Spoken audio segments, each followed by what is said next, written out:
I just want to fact check also the $150 billion that the president suggested helped pay for the missiles that were launched last night. You already fact checked that. The fact is that's another lie.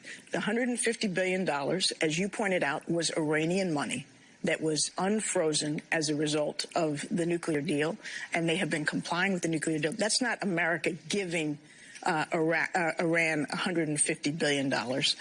Quite the contrary. And Iran has had these sophisticated missiles. They've been developing their capacity for many, many years. To say that that money funded the attack on our personnel and on our base is just the most disgraceful kind of lie of the sort that, unfortunately, President Trump tells every day. Ooh, former Obama National Security Advisor Susan Rice claiming that it was the Iranians' money.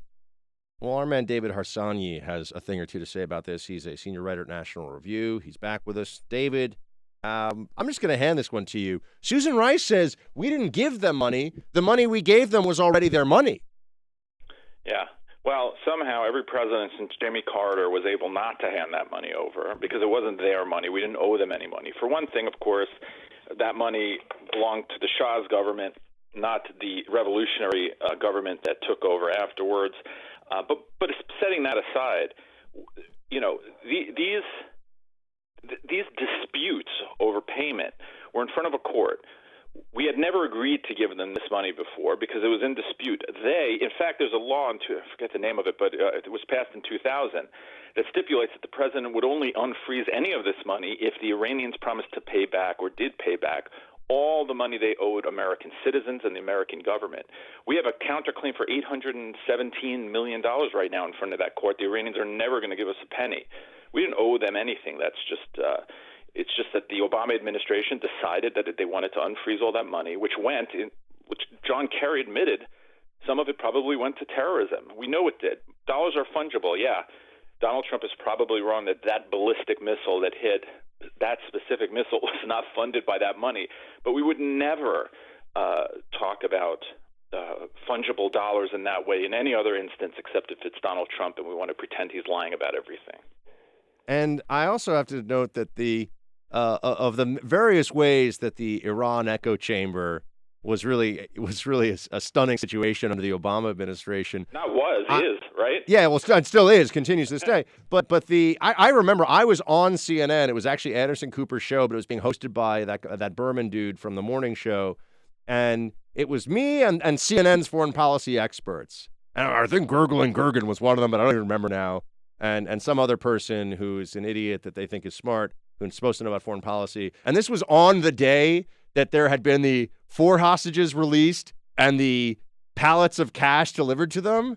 And I was like, this is a transaction where the Obama administration is literally delivering money to pay for the release of hostages. Like, that's what this is. And they were like, no, it's not. This is just a coincidence. And I was like, at what point can you not actually pretend to be this stupid, CNN? It's like you're living in crazy town when people say that to you.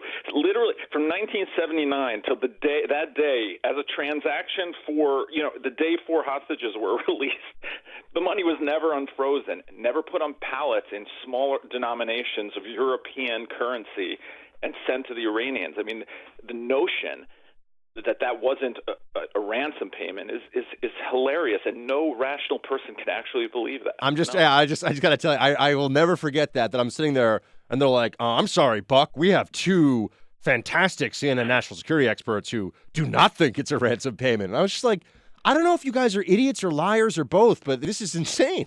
This is the craziest thing I've ever seen. What's scary is that they are considered experts, and that what's scary is that these were the people that, like Susan Rice, who went out, we know, lied to the American people about numerous things, is out there treated as some kind of expert. And Ben Rhodes is on MSNBC talking about this, who laughed at the media and how gullible they were. Yeah, I remember the line was more or less, and by the way, he's not wrong about this, that, foreign policy reporters for all these big, particularly for all these big websites, left-wing websites, are 25, 26-year-old kids who don't know anything about foreign policy. So, and it's, do you want to be, and look, this is a broader indictment, I think, of the way journalism really works. It's, do you want to be invited to the, Obama Ben Rhodes, sit down, we're not with Obama, but with Ben Rhodes on behalf of the administration, spoon feeding you what the so-called smart people are supposed to say? Or do you want to be excluded from that?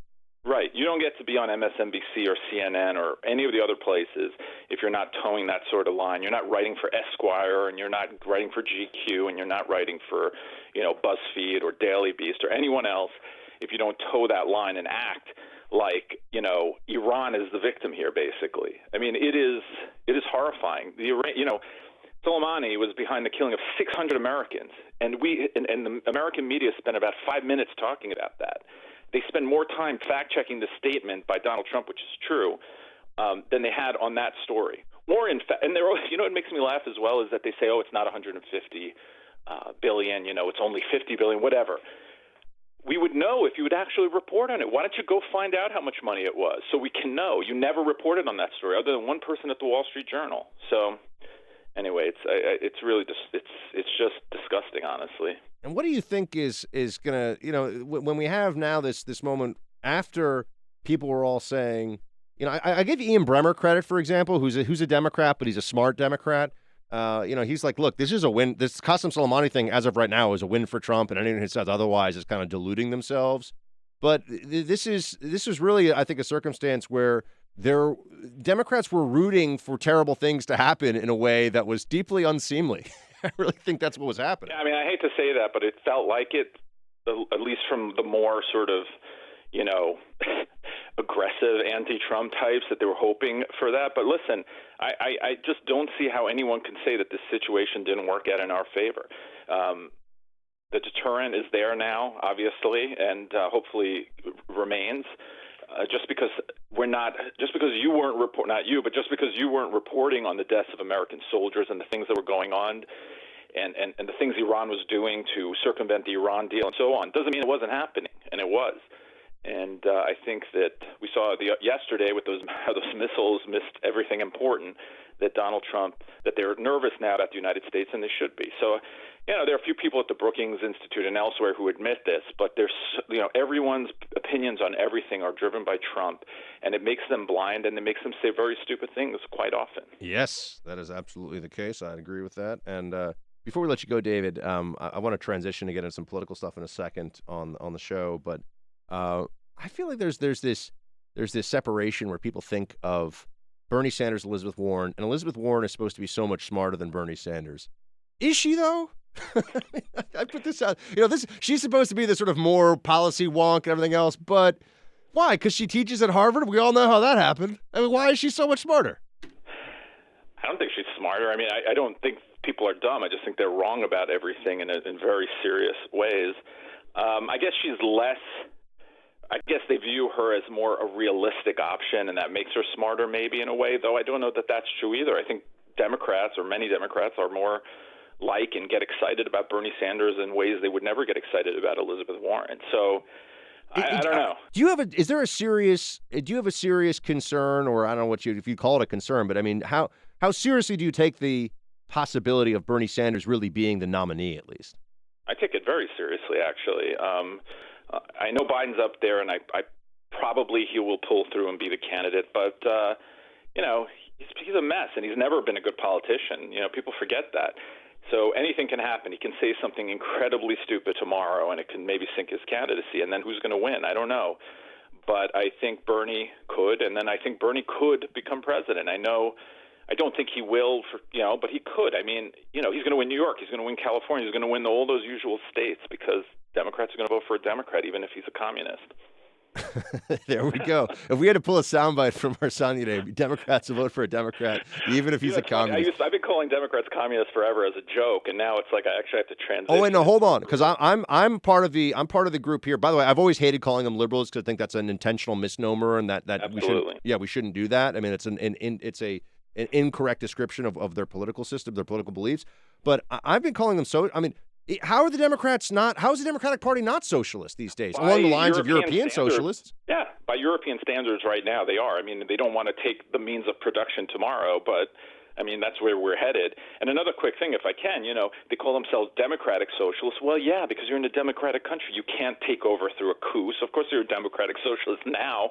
It's 3 generations in that's going to probably change, and it always does in real socialism. Very interesting. David, if you decide to come back and we'll talk more about this, I want to dig into this more because I do think the Democratic Party's transitioned to Socialist Party, but we've kept David. David has like a life and a family and professional obligations, so we have to let him go do those things now. Thank you. Thanks, David. David Harsanyi of National Review, everybody.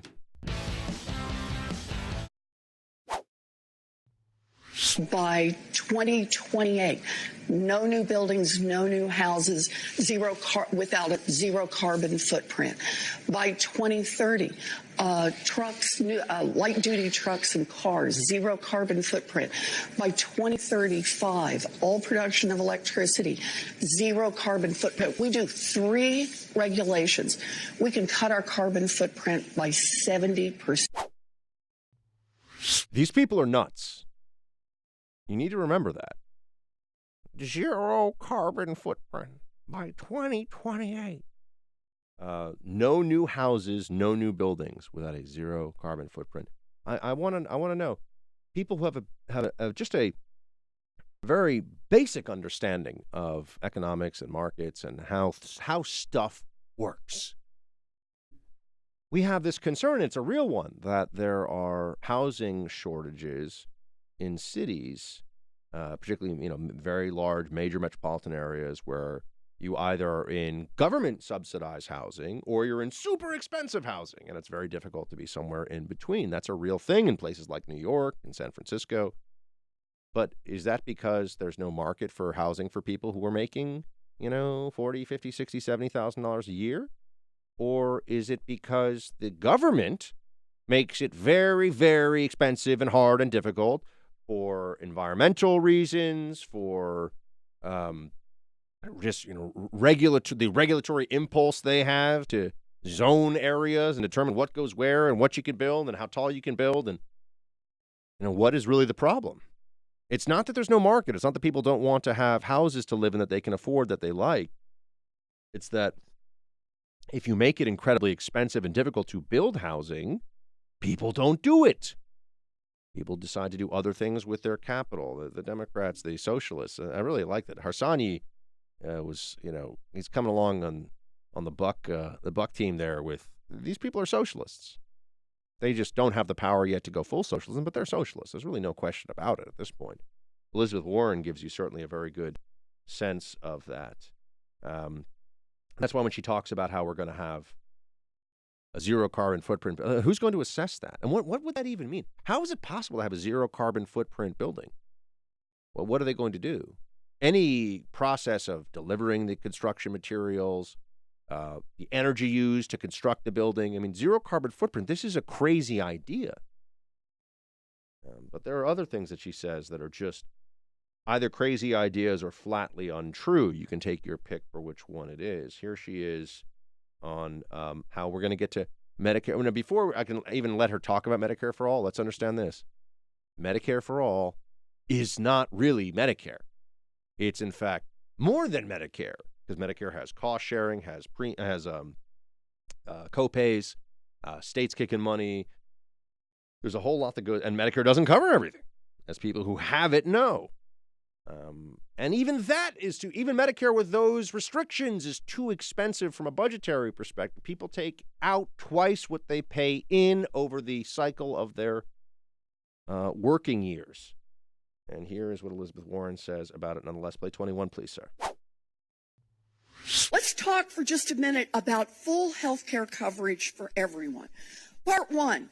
It is possible to offer full health care coverage, Medicare for all, for everyone without costing middle-class families one single dime. We just have to ask those at the top to pay more. Yep. And let me describe how they do it, just so you know.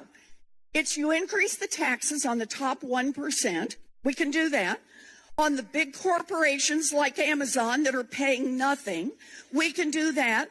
And my personal favorite in this, how we get them to pay, is we actually crack down on the tax cheaters at the top. We can make trillions of dollars doing this. Ooh, get ready for it. That doesn't sound to some people that ominous at first, but they're going to unleash the IRS on you. That's what they're really going to do. You think it's going to stop at the 1%? Really? I'm old enough to remember when the Obama administration presided over an Internal Revenue Service that, as a matter of record, as stated by Lois Lerner herself publicly, was targeting for political purposes conservatives going into an election year, conservative groups that were trying to organize against the Obama administration. Audit them, put them through hell, put them through nightmares. I remember meeting with a woman who was trying to pull together a Tea Party group and interviewing her. And, they came to her home, they came to her office. The IRS was all over. Oh, you think Democrats are above it? Look at if the Democrats could set a special counsel on every political opponent they have, they would. It's just a question of they can't, and they don't have the resources. But if they could, they would. And they'd feel justified doing it, too. That's right. Warren wants to unleash the IRS more on people. You know what that means? They're going to build out making the IRS a lot bigger. That's right. They're going to have a tax code that is tens of thousands of pages long that nobody really even understands the full extent of. That's full of cronyism and bad stuff, for sure. But also is full of, the government comes to you and says, you owe us money. And you can't say to them, how much money do I owe you? They say, no, you have to tell us how much money you owe us. And then you say, but I don't know. And they say, no, well, we know, the government. And if you don't know, we're going to send you to prison. That's the relationship we have with the IRS right now. That is the reality of your tax authority in this country. They know. They have all the answers, but they won't give the answers to you before. You got to do your thing. And if you make any mistakes, you better hope that they're gentle with you. Good luck with that one. Medicare for all is not going to cost the middle class a penny. This is absurd. Democrats are just running around lying to people about stuff. There's no way that's true. And Medicare for all will be wildly expensive. By the way, I'm going to probably spend more time talking about this on another show. We are entering an era here where there are going to be, there are some medical advances. Some have been around for actually a while, and people are finding out more and more about them, where there's individualized treatments for things like cancer, different kinds of blood cancer, and they will take it's called a biologic, and they'll use your own biology and body chemistry, and I don't even begin to understand the real way that this is done, but I just, from a surface level, they effectively take what you are, your blood, and they re-engineer things and inject them back into you. And sometimes it can cure people of cancer that are going to die for sure, that are terminal and are on their last legs. But it can cost about $2 million for that. Who's going to pay for that? As these technologies become better and more efficient, and we start taking the market out of this system, how are we going to hope the costs come down if the people that are coming up with these treatments aren't incentivized to continue making them better and better?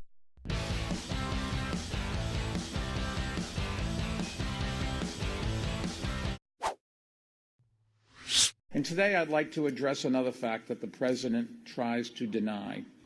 The U.S. economy is working just fine for people like me. It really is. But it is badly broken for the vast majority of Americans. The president says this is the greatest economy in the history of America. Well, yeah, the stock market is at an all-time high. But almost half the country doesn't own any stocks. And the top 10% own about 85% of the market. So nearly all the gains from the market are going to a select few. That's not fair, and it's not sustainable either.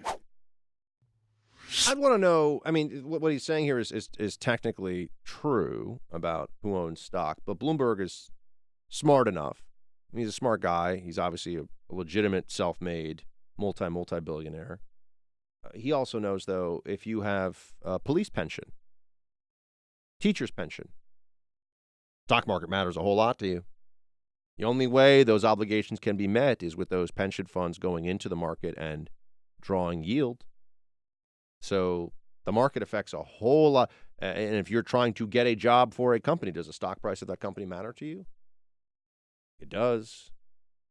I would also want to know what exactly Bloomberg is recommending should be done then. What should be done then to change the system so that, the top 10% are also paying a huge portion of the taxes already in the country. So they're already funding the top 10% of earners are already funding a huge portion of everything that the government does everywhere.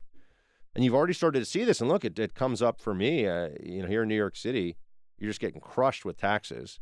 And a lot of people are leaving from New York and New Jersey in particular to go to Florida. Florida's a very nice place, very nice weather. Parts of Florida I think would be just great. And I think about it all the time now. And unfortunately, or fortunately, depends on how you look at it, and this is the way the system has been set up. So that states that are rapacious and think that taking and taking and taking from makers to give to takers, remember that Mitt Romney formulation that got him in so much trouble, that's a good way to govern.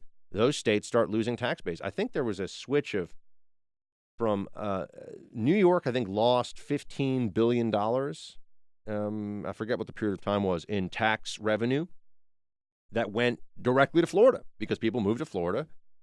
And now there's because of people buying houses there, and there's other ways that you can be taxed in Florida, but it's not on your income year in and year out.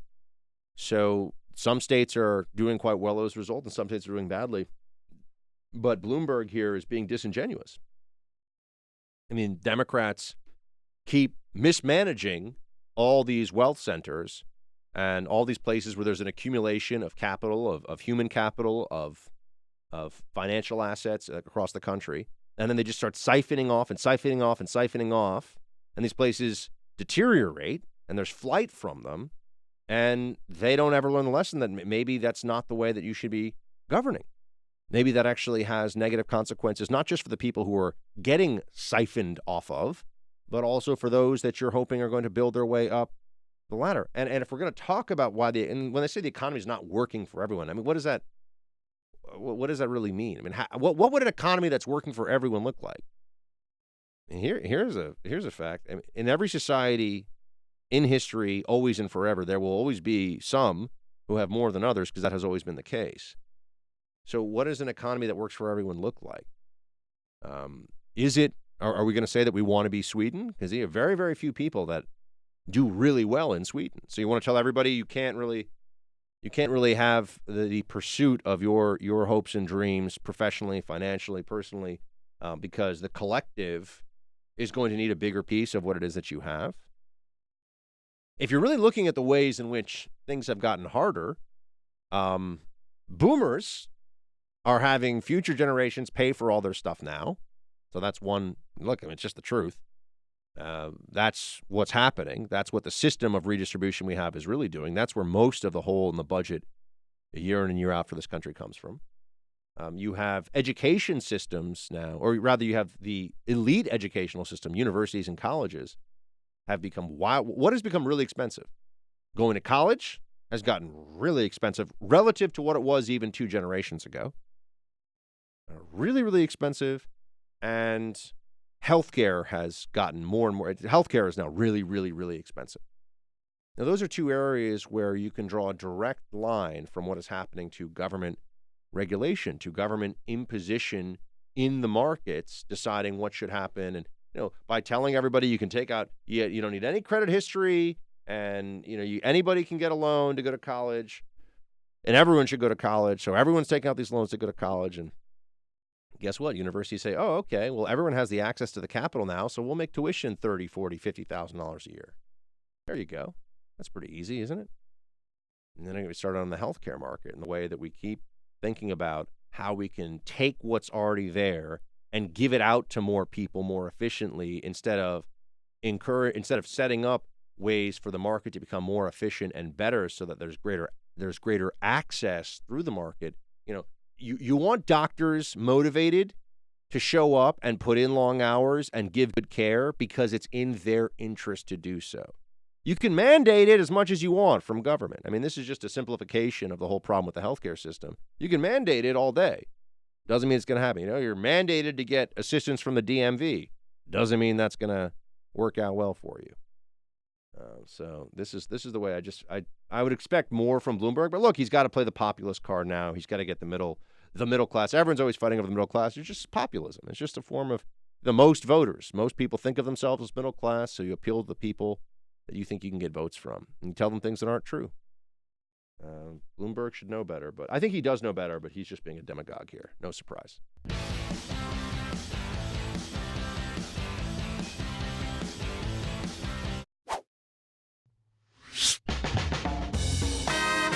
The show ain't over yet, folks.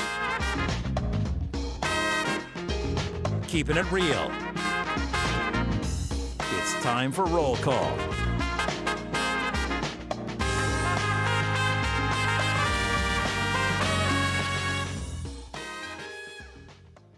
All right, we got roll call. First, I just want to say that Netflix has a series out, a Dracula series, and I was excited because you guys know I'm into Dracula, and I tried to watch a little bit of it last night. It's just bad.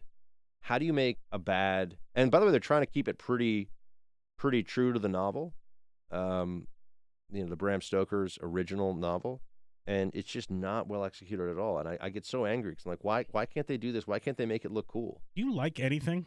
I like a lot of things. I can't remember the last time you came on and said, I loved this. Were you here when I talked about The Mandalorian? I was like giving The Mandalorian a foot massage. Other than The Mandalorian. All right. I'm just... This year, that's been one thing. I'm going to talk to Jesse Kelly next week about 1917 when his royal Texasness I think it's finally out this weekend.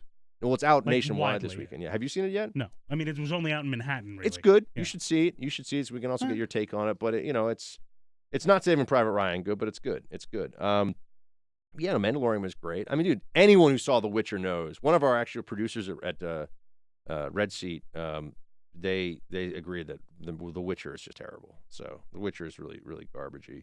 And you agree with me, by the way, that Bad Blood on Netflix, the first season's pretty watchable for what it is. And then it's like they took season 2 and they took a car filled with dynamite and drove it off a cliff. Basically, yeah, that's what happened. I mean, I couldn't even. I got like 3. I mean, I watched it just because I don't like to not finish stuff. I mean, I've never seen a show where there's a mafia boss who's supposed to be so powerful and he's doing all of his own gunfights all the time. I'm like, that's not how the mafia works. No, not at all. Not at all. You have people to fight for you. You got your people that do that. Yeah. You go to war, it doesn't mean you're the head mafia guy and you're walking around with a pistol and you're trying to like fight everybody yourself. You wouldn't use a pistol. Correct. Probably. Right. I mean, take it old school. Take out a Tommy gun. But my Tommy gun don't. I gotta say, I watched Home Alone 1 and 2 over the Christmas break. And the best. Do you like those? The best. Oh, yeah, of course. Shut your face. The best is those little things though where he's like, "You've been smooching with my brother." They make those black. They made those for that. I found that out recently that they made those. That's the best. The movie those things are so. But Johnny, I tell you, I was at the Copacabana last night. No, you weren't. I'm going to give you to the count of 3 to get your lousy, no good keister off my property. It's the best. It's the best. Anyway. How do you feel about Canada taking our president out of those movies? Did you see that? Yeah. Oh. You never commented on it. I figured I'd ask. It's very sad. Yeah. Very sad. He had a great moment, I didn't see anyone else trying to help Kevin find the entrance to the lobby. Thank you very much. Yeah. Good point. Just saying. That's what I'm here for. The good points. Let's hear from the folks. Barry writes, Shields High, I enjoy your show. I have a bone to pick over the Trump doctrine. The Trump doctrine is to employ economic pressure first and foremost. Military force is used very selectively and very limited to sending a specific message. So far, it's been great success with Iran, Russia, and China. The North Koreans the only ones who don't care about their people starving. Well, Barry, I mean, that's what, in that regard, everybody, that's the doctrine of every administration. So I got a bone to pick with you. I don't think that's really enough. I mean, that's like saying the doctrine is, peace through strength. Okay, well, everyone says that, right? What's really different about Trump than other? Because the economic pressure against North Korea, against Iran, that has been exactly the same, and everyone thinks that they use selective military force, although, to be fair to what you're saying, obviously Bush and Obama both brought down countries, decided they were going to invade places. Kyle writes, Buck, I don't think the speaker will send the impeachment articles to the Senate until after the primaries and convention produces a clear nominee. If she sent it now, a lot of candidates would be stuck in the Senate. Just a thought. Who knows what her machinations truly are? Great show as always. Well, Kyle, I mean, I'm not even sure that Pelosi knows what the game plan is here. So I can't say that you are. I can't say you're wrong on this one. You may, in fact, be correct. So there you have it. Andrew. Following up on Girls in Blue Jeans, The low-waist 90s jeans only look sexy on very skinny women. Women that occasionally eat need high-waisted jeans. I'm not saying it can't be like a little bit high. I'm talking about when it's like way above the belly button, though. That's like. It's those are two. Your pants shouldn't be above the. They shouldn't be above the belly button if you're under the age of 60. This is at the point where we need to stop talking about this. Buddy. That's fair. That's fair. All right. Somebody wanted to weigh in on that one though, but I agree with you, producer Mark. I agree with you. Karen writes, "Hi Buck. I love your show on the podcast. Big fan. However, this is where I can send in a roll call message. I agree with your views on everything except one thing. Last night, you spoke of men's facial hair and beards with producer Mark. I have to disagree that beards are the thing. Has there been a survey on how women prefer clean-cut men over beards? You have great hair, but you shouldn't cover a great face with a full beard. Many women think men grow beards to compete with other men to prove they can grow one, but do most women prefer a clean or limited facial hair over a beard? You should survey women over men. I absolutely love your show. Keep up the fight." when we veer into like men's grooming and fashion, producer Mark, the team, people have the thoughts on this. Yeah, we get more messages about on this than anything else. I know. I'm like, how are we going to avoid war with Iran? By the way, ladies, keep those high heels. You know what I mean? Yeah. I think you look like 10 years older with the beard on anyway. Yeah, for sure. Like I looked at your old headshot and you're like, oh my God, you look like you're 12. We're 18. Okay, fine, Thank 18. You. There we go. Yeah. Gina. Hi again, Buck. Okay, so powdered wigs served a very major but icky purpose. More on the fashion, dude. It's amazing. Very icky purpose. Lice. Lice was a very common ailment in the old world. Many folks had lost hair as a result, and the lice did not respond well to both the powder and a fashion accessory or the wig, a deterrent to further spreading. I do not know if this is true, but it certainly sounds plausible, I guess. I don't know. Never heard that before. So interesting. Thank you, Gina. I was unaware of that. Let's see here. Rich.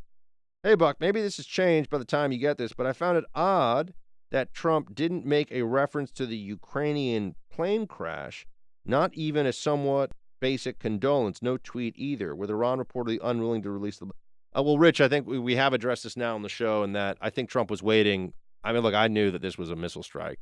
I mean, I shouldn't say I knew, but I mean, that's what I was waiting for. It's why yesterday I was talking to you guys about the MH17 shoot down, but I don't want to get ahead of facts because I wasn't there, and it was conceivable, highly improbable, but conceivable that there was just some catastrophic mechanical failure that occurred the same night as a missile strike from Iran, sending a lot of missiles through the air. But it was very, very, very unlikely. But see, unlike the libs, I rely on facts before I tell you something is factual. I don't just go with my gut. All right. Let's see here. I took a screenshot of my boyfriend's email to you. If you see this, can you possibly read it on air? It would make him so happy. Regardless, thanks for giving him something to look forward to every day. Blessings, Carmen. All right, Carmen, sure, I'll read it. Hey, Buck, love the show. I first heard you on a post-debate roundtable on The Blaze back in 2015, and I've been a faithful podcast listener ever since. Keep up the great work. Oh, thank you, man. It's been a while since you did Action Movie Quote Friday, so here's one for roll call. Hey, dirtbag, you're a lousy shot. I don't like lousy shots. You wasted the kid for nothing. Now I think it's time I waste you. Shields high, Mike from Connecticut. Can I get that movie quote? Actually, no, I can't. I don't know what that one is. I feel like now that we don't do Action Movie Quote Friday anymore, not that we didn't like ban it, we just haven't gotten to it in a while. Do you know what that quote is, by the way? No, but I don't even know what Action Movie Quote Friday is. This predates you. Yeah. We used to have people call in and try to challenge me in real time on air with an action movie quote to see if I could get it in real time. And I was like the action movie quote ninja. Obviously I not. was basically undefeated. You're 0 for 1 in the producer Mark era. So. Wow. Producer Nick got it. Cobra with Sly Stallone. Producer Nick's better than both of us. Apparently. Mm-hmm. Well, that wouldn't be the first time. Let's see here. We have... Thank you, Carmen. Thanks for writing in. Tell your boyfriend Shields high. Big high five. Mark writes... Buck, I love the show. Well, this is really long.